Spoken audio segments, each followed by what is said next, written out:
France Inter.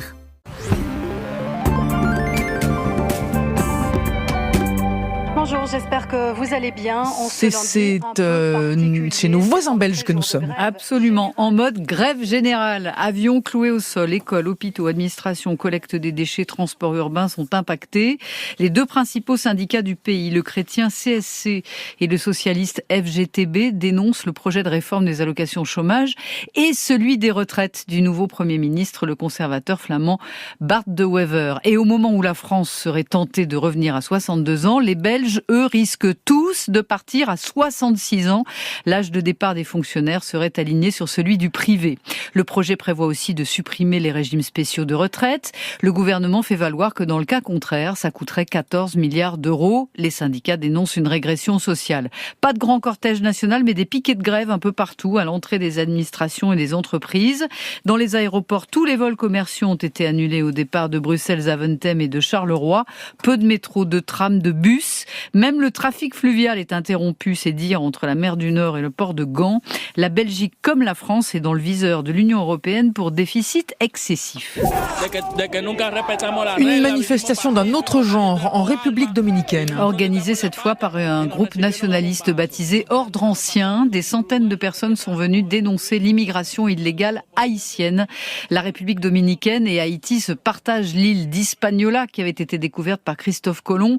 La pauvreté, la crise économique et la guerre des gangs poussent de nombreux Haïtiens à tenter de traverser la frontière en quête d'une vie meilleure. 500 000 personnes vivent ainsi en République dominicaine, un pays de 10,5 millions d'habitants.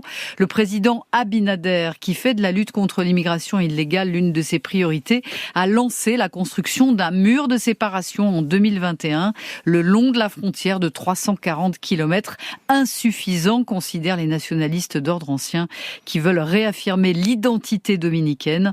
L'an dernier, le gouvernement a expulsé, selon les chiffres officiels, 276 000 Haïtiens.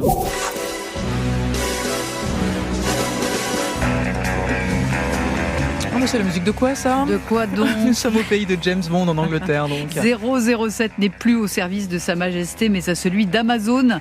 Le groupe de Jeff Bezos et sa filiale MGM Studios a racheté la franchise pour la modique somme d'$1 milliard quand même.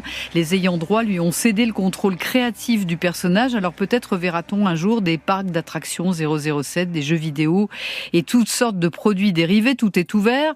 Et si le célèbre espion était campé par une femme, c'est une question. La célèbre actrice britannique Helen Mirren s'insurge dans une interview très remarquée au journal London Standard. Non, James Bond ne peut pas être une femme car toute la série est imprégnée d'un sexisme profond. Je n'ai jamais aimé la façon dont les femmes étaient traitées dans James Bond. D'autant, explique-t-elle, que les femmes ont toujours joué un rôle majeur dans les services secrets. Elles ont fait preuve d'un courage exceptionnel. Elle préfère donc qu'on raconte des histoires vraies de femmes extraordinaires. Et ça pose une bonne question quand même, Fabienne. Imagine-t-on un James Bond boy ? Eh bien, écoutez, Christelle, merci beaucoup.